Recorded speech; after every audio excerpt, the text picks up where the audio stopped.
Bismillahirrahmanirrahim. Assalamualaikum warahmatullahi wabarakatuh. Dalam kesempatan kali ini kita berjumpa pada mata kuliah persamaan diferensial parsial. Pada pertemuan pertama kali ini akan kami jelaskan tentang materi yang akan kita bahas selama satu semester ini. Lalu ada apa sih penerapan dari persamaan diferensial dan apa definisi dari persamaan diferensial.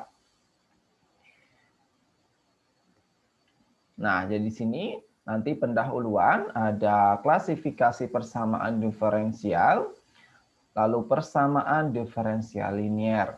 Setelah itu kita lanjutkan ke klasifikasi PDP, linear order 2, lalu ada persamaan panas satu dimensi dan definisi dari syarat awal maupun syarat batas. Oke, kita mulai langsung ke pengertian persamaan diferensial. Nah, tentunya tak kenal maka tak sayang ya. Kita nggak kenal apa itu persamaan diferensial, nah maka ya kita nanti nggak tahu penerapan persamaan diferensial itu seperti apa. Nah, di sini diberikan definisi dari persamaan diferensial.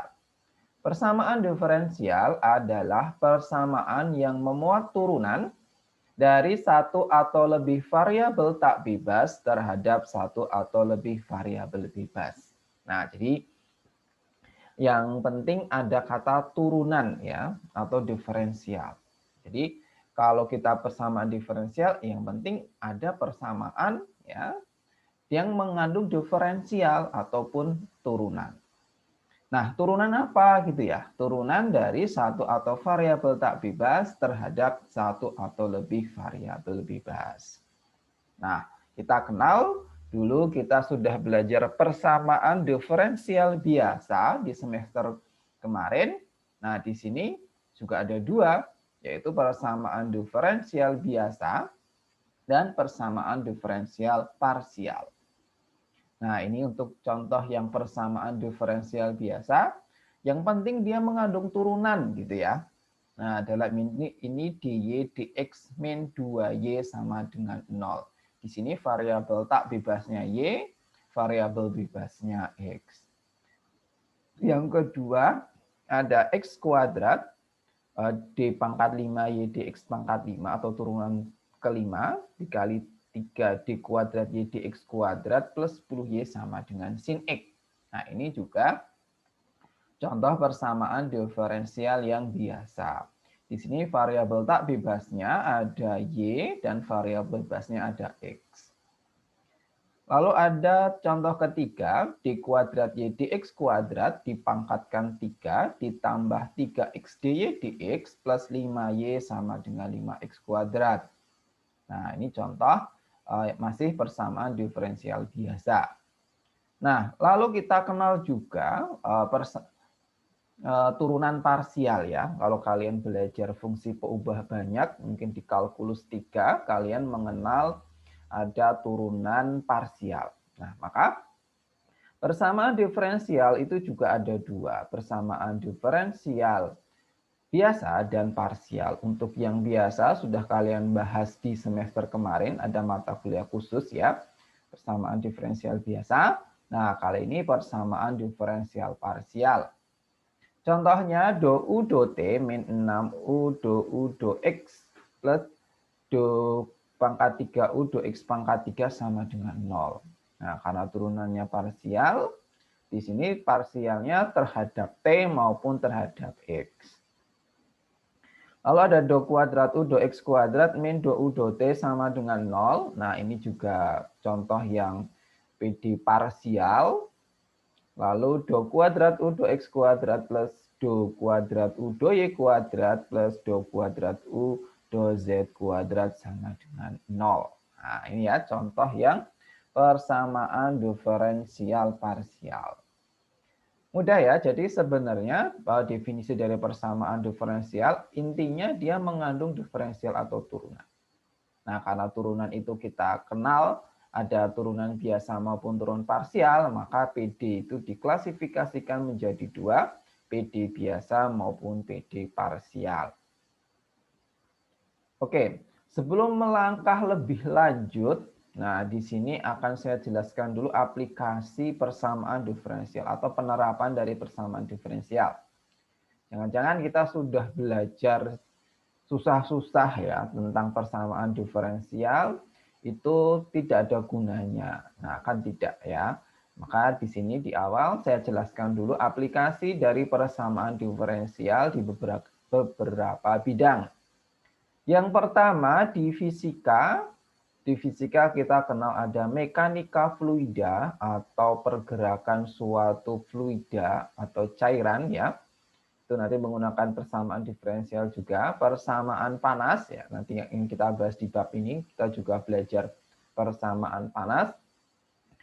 Yang sederhana misalkan kalian punya lempengan besi ya, lempengan besi itu kalian panaskan ya. Itu bagaimana persebaran panas di lempengan besi itu masuk ke persamaan panas. Di ekonomi, di matematika keuangan, nah tentu kita bicara kalau di ekonomi itu butuh memaksimalkan ya. Nah, kita kenal untuk menyelesaikan maksimal atau minimal itu kita gunakan turunan. Nah, maka nanti pasti digunakan juga persamaan diferensial. Lalu di bidang kesehatan, ini ada pertumbuhan sel kanker dan persebaran penyakit. Nah, seperti yang kita kenal sekarang ya, di masa pandemi COVID-19 ini, persebaran COVID itu sebenarnya bisa kita modelkan ke persamaan diferensial.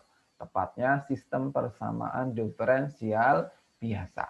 Nah, nanti kalian bisa pelajari lebih lanjut nanti di mata kuliah pemodelan matematika. Lalu di pertanian itu ada infiltrasi air pada saluran irigasi. Nah, ini ada juga ternyata yang memodelkan saluran irigasi itu menjadi persamaan diferensial. Nah, ini ya salah satu topik penelitian saya itu menyelesaikan infiltrasi pada saluran irigasi alur. Nah, contohnya ini kita kenal, ini ada suatu saluran ya. Nah, ini ada saluran yang di sini nanti isinya air ya, di sini berisi penuh dengan air. Lah terus misalkan ini ada bedeng gitu ya. Ini ada bedeng. Nah, misalkan di sini ada tanamannya juga bisa ya. Nah, di sini ada tanamannya juga bisa. Nah, nanti bisa kita analisis seberapa besar sih kandungan air dalam tanah itu gitu ya. Ini kan airnya kan otomatis dia menyerap ya, terserap dalam tanah kan. Nah, masuk ke dalam tanah. Nah, air yang terkandung dalam tanah ini berapa nanti bisa kita tentukan. Tentu sampai lebih jauh nanti berapa sih yang diserap tanaman ini, berapa air yang dibutuhkan tanaman, nah nanti bisa dihitung lebih lanjut ya. Nah ini model seperti ini kalau kita modelkan dia ternyata sama ya, membentuk persamaan diferensial, lebih tepatnya masalah syarat batas. Nah, jadi di sini diketahui PD-nya, persamaan pengaturnya, dan ini di batas-batas. Kita ketahui di batas-batas domain itu kan diketahui ya kondisinya ya. Misalkan di bawah sini itu kan tidak ada air yang masuk ya, maka di sini 0 dan seterusnya. Gitu ya. Jadi banyak sekali penerapan dari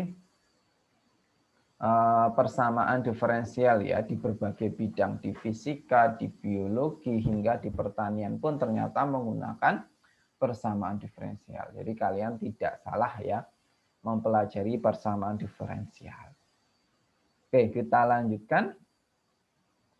Nah, tadi kita sebenarnya sedikit sudah menyinggung ya tentang klasifikasi persamaan diferensial.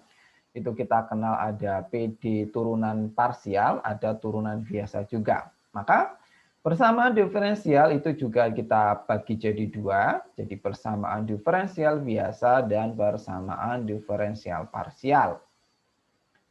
Kita lihat dulu PDB. Nah, kalau bentuknya kita mungkin sudah tahu ya. Nah, sekarang bagaimana definisinya seperti apa ya? Itu persamaan diferensial biasa. Nah, definisinya yaitu persamaan diferensial biasa adalah persamaan yang memuat turunan dari satu atau lebih variabel tak bebas terhadap satu variabel bebas. Nah, ini jadi kata kuncinya Kita punya turunan ya. Turunan dari satu atau lebih variabel tak bebas terhadap satu variabel bebas. Nah, karena ini turunan biasa, maka variabel bebasnya cuma ada satu. Oke, contohnya sama 1, 2, dan 3 yang awal tadi ya. Nah, jadi silahkan dilihat tadi yang contoh 1, 2 kita tadi merupakan turunan biasa. Maka klasifikasinya masuk ke PDB. Tuh, lanjut untuk PDP. Nah, kalau PDP seperti apa? Persamaan diferensial parsial adalah persamaan yang memuat turunan dari satu atau lebih variabel tak bebas terhadap dua atau lebih variabel bebas. Nah, ini kata kuncinya, turunannya terhadap dua atau lebih ya, dua atau lebih variabel bebasnya. Kalau kita lihat tadi contoh kita yaitu 4, 5, 6 tadi ya, variabel bebasnya itu bisa X, bisa Y, bisa T, ya, bisa Z. Nah, jadi tergantung yang kita tentukan seperti apa. Itu ya, jadi contohnya nanti silahkan lihat di depan. Intinya kalau PDB itu diturunkan terhadap satu variabel bebas. Untuk variabel tak bebasnya bisa lebih dari satu. Untuk PDB diturunkan lebih dari dua variabel bebas. Nah, untuk variabel bebas, variabel tak bebasnya ya bisa dua atau lebih. Oke, terus ada orde derajat persamaan diferensial. Definisi orde dan derajat ya, ini juga sering kita pakai. Yang pertama adalah orde. Orde adalah orde tertinggi turunan yang terdapat pada persamaan tersebut. Nah, jadi orde ini merujuk ke turunan ya. Dia sampai turunan tingkat keberapa. Nah, itu orde.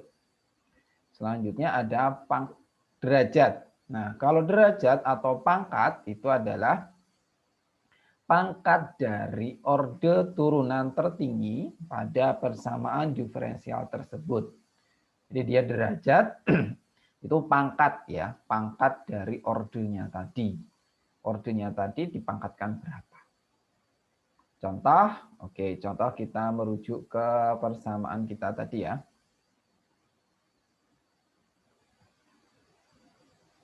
Nah, contohnya ini, kalau yang pertama ada DY dx min 2Y sama dengan 0, ini jelas derajat 1 ya, ordenya orde 1.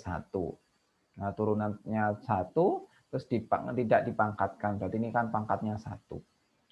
Ini ordenya masih orde 5 ya, karena turunan sampai ke 5, derajat atau pangkatnya 1.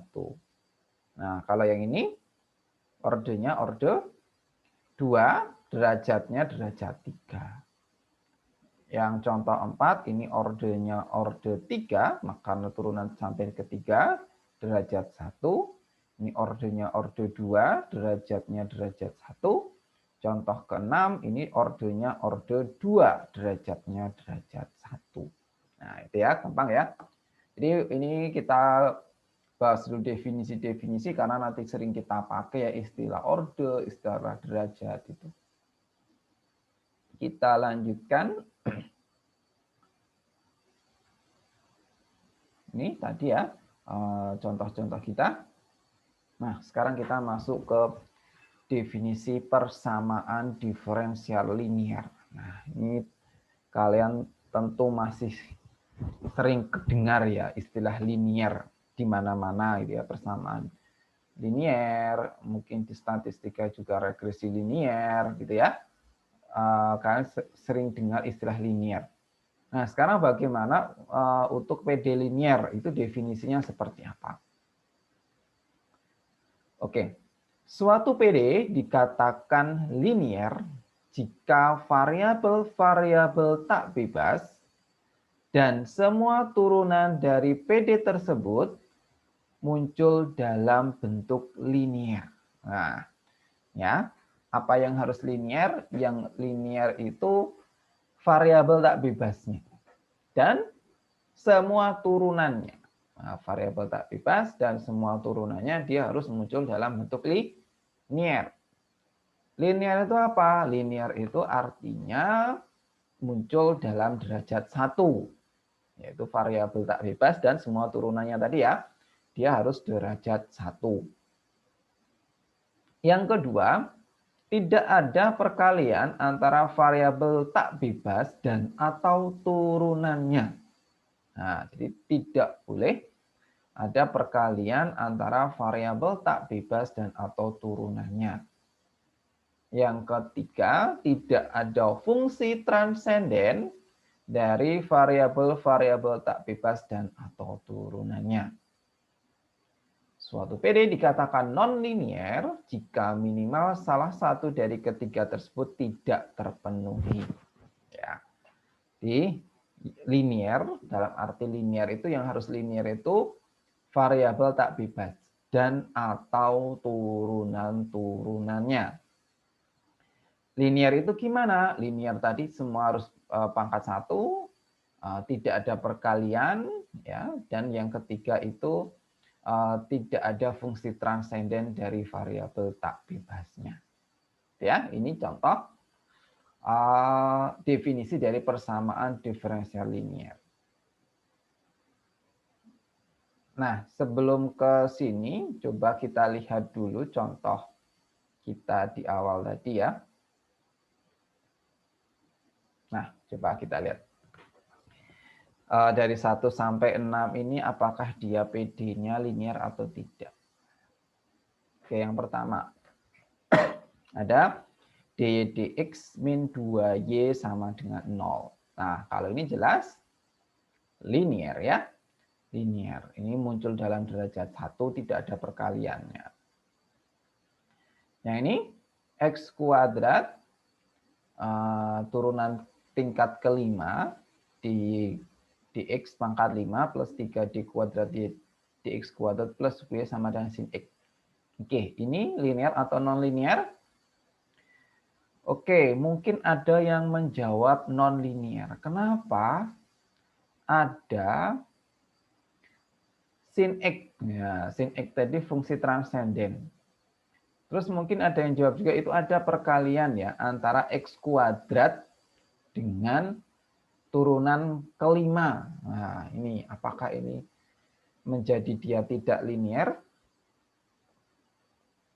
Nah, untuk yang kasus pertama, yang ini jelas ini tetap masih linear. Kenapa? Yang tidak boleh tadi itu perkalian antara variabel tak bebas dan atau turunannya. Nah, x kuadrat ini kan bukan variabel tak bebas ya.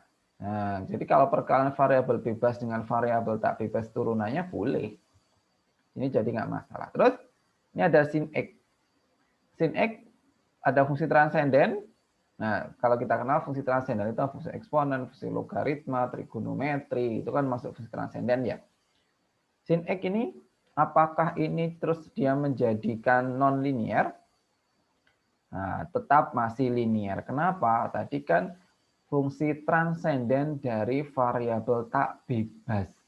Nah, itu ya katakan kuncinya itu variabelnya harus variabel tak bebas. X ini kan variabel bebas kita, jadi tidak masalah. Nah, maka ini masih fungsi linear. Oke, kita lanjut. Yang kedua, jadi hati-hati ya. Ini linear? Nah, tentu bukan linear karena ini muncul pangkatnya pangkat 3. Ya, ini dipangkatkan 3. Jelas ini bukan fungsi linear. Lalu contoh selanjutnya, ini do u do t min 6 u do u do x plus do pangkat 3 u do x pangkat 3 sama dengan 0. Bukan? Ya, bukan. Ini bukan linear karena ada bukan non-linear nih. Kenapa? Ini ada perkalian do u do x dengan u. Nah, di sini kan variabel tak bebas kita itu u ya. Variabel tak bebas kita u. Maka kalau ada u dikali do u do x ini mengakibatkan dia non-linear. 6. Do kuadrat u do x kuadrat min do u do t sama dengan 0. Ini apakah linear? masih linier. Ini cuma turunan keduanya saja nggak masalah. Yang ini do kuadrat U do X kuadrat plus do kuadrat U do Y kuadrat plus do kuadrat U do Z kuadrat sama dengan 0. Nah, ini juga masih linier. Gitu ya. Jadi 1 tadi masih linier, 2 linier, 3 dan 4 non linier. Nah, 5 dan 6 ini linier. Nah, itu ya. Diperhatikan kembali tentang definisi linier dan non linier ya. Diingat tadi yang muncul tidak boleh muncul dalam bentuk linier itu variabel bebas dan variabel tak bebas dan atau turunan-turunannya. Oke, kita lanjutkan kembali. Nah, ini contoh yang lainnya. Ada persamaan gelombang satu arah. Nah, do U do T plus C do U do X sama dengan 0. Nah, ini masuk linier ya.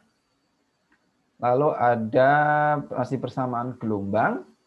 Do U do T plus U do U do X sama dengan 0. Nah, kalau ini non linier atau linier?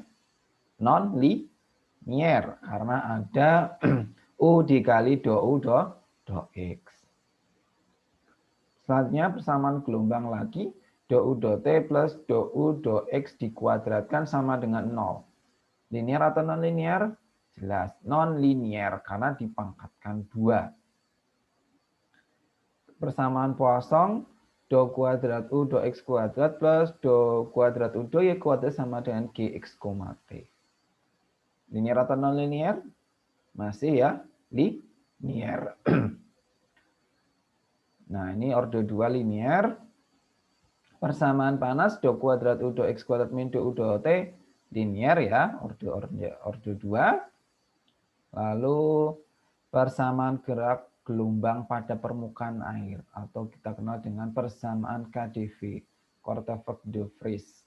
Nah, ini UT plus A kuadrat X plus B kuadrat UXXX sama dengan 0. Nah, ini karena A dan B konstanta ya, ini berarti masih linier. Ordenya orde 3 linier.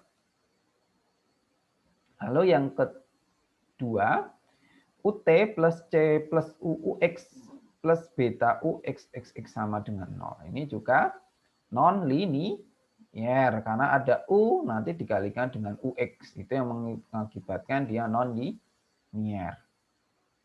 Nah, ordernya orde 3.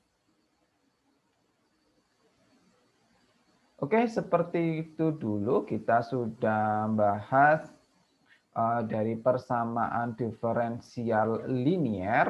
Nah, nanti di pertemuan selanjutnya kita bahas bagaimana sih solusi dari persamaan diferensial ya, baik diferensial biasa maupun diferensial parsial.